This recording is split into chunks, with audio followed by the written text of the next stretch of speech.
AD के पीछे वाले भाग पे सूजन आ जाना आजकल बहुत सारे पेशेंट्स का कंप्लेंट आता है, तो सर इसके बारे में आप क्या कहना इसको चाहेंगे? हमारी भाषा में हैगलन डिफॉर्मिटी बोलते हैं।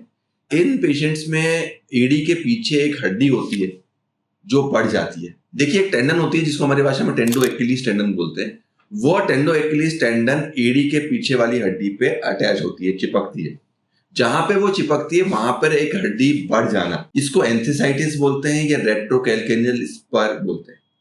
जब यह हड्डी बढ़ जाती है तो उसके सराउंडिंग एरिया में जो बर्सा होता है वहां पे सूजन आ जाती है, जिसको हम रेट्रोकैल्केनियल बर्साइटिस बोलते हैं।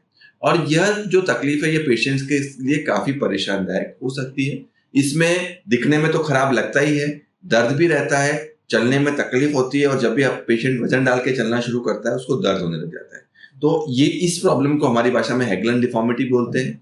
इसमें हड्डी बढ़ जाती है और हड्डी बढ़ने के कारण जो आसपास का बर्सा होता है, आसपास का जो सॉफ्ट टिश्यू होता है, वहां पर भी सूजन आ जाती है, जिसको रेट्रोकैल्केनियल बर्साइटिस कहते हैं। तो सर ऐसे इसमें पेशेंट को मतलब क्या इन्वेस्टिगेशन करनी चाहिए? आइडियली इसमें एक एक्सरे करना अनिवार्य है, और अधिकांश पेशेंट में हमको एक्सरे में दिख जाता है कि पीछे हड्डी बढ़ी हुई है, तो हम पेशेंट को गाइड कर देते हैं।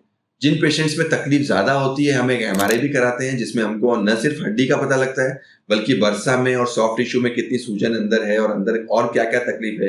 जो टेंडन है उसमें तो प्रॉब्लम नहीं है, टेंडन फट तो नहीं गई है, उसका भी हमको पता लग जाता है। और इसका ट्रीटमेंट के लिए हमारे पास अभी क्या क्या ऑप्शंस है? देखिए, अधिकांशतः मरीजों में हम कंजर्वेटिव ट्रीटमेंट रखते हैं। इसका अभिप्राय ये होता है कि इन मरीजों को उनको सॉफ्ट सोल के जूते देने पड़ते हैं।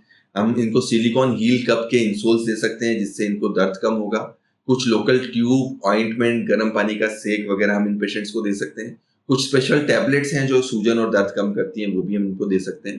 करीबन हमारा जो एक्सपीरियंस है वो ये कहता है कि करीबन 70% पेशेंट्स को दवाइयों से, कसरत से, सेक से और जो एक्टिविटी मॉडिफिकेशन, शू मॉडिफिकेशन और सिलिकॉन हील कप रख रहे हैं उससे आराम आ जाता है।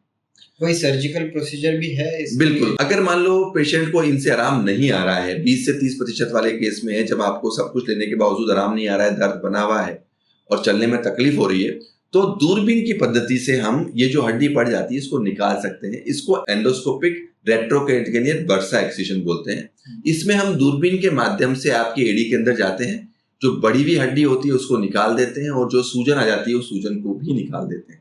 ऐसा कर देने से न सिर्फ हड्डी हम निकाल देते हैं, बल्कि जो सूजन निकालते हैं तो मरीज को जो दर्द है वो चला जाता है, जो उभरापन है वो भी चला जाता है, और उसकी जो तकलीफें हैं उसमें आराम आ जाता है, दर्द चला जाता है और क्विक रिकवरी होती है।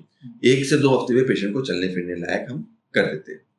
परंतु ये जो एंडोस्कोपिक सर्जरी होती है यह भी हर पेशेंट में संभव नहीं होती है। अगर हड्डी का टुकड़ा बहुत बड़ा है और साथ ही साथ में जो आपकी स्नायु अटैच हो रही है, जिसको टेंडो एक्किलीज बोलते हैं, उस टेंडो एक्किलीज में टेयर आ रहा है या वो टेंडन स्नायु फटी हुई आ रही है, तो उन सिनारियों में ये करीबन 5% से कम पेशेंट्स में हमको देखने को मिलता है। उसमें हमें ओपन सर्जरी का भी सहारा लेना पड़ता है, जहां पर हमको ओपन तकनीक के द्वारा जो है हड्डी को निकालना पड़ता है, और जो स्नायु अगर फटी हुई है तो उसको एंकर डाल के रिपेयर करने की आवश्यकता पड़ सकती है। तो बहुत ही रेयर केस में, अधिकांश अगर हम प्रोसीजर की बात करें तो 80 से 90% केस में दूरबीन से संभव होता है। सिर्फ 10 से 15% केसेस में ही हमको ओपन करने की आवश्यकता पड़ती है।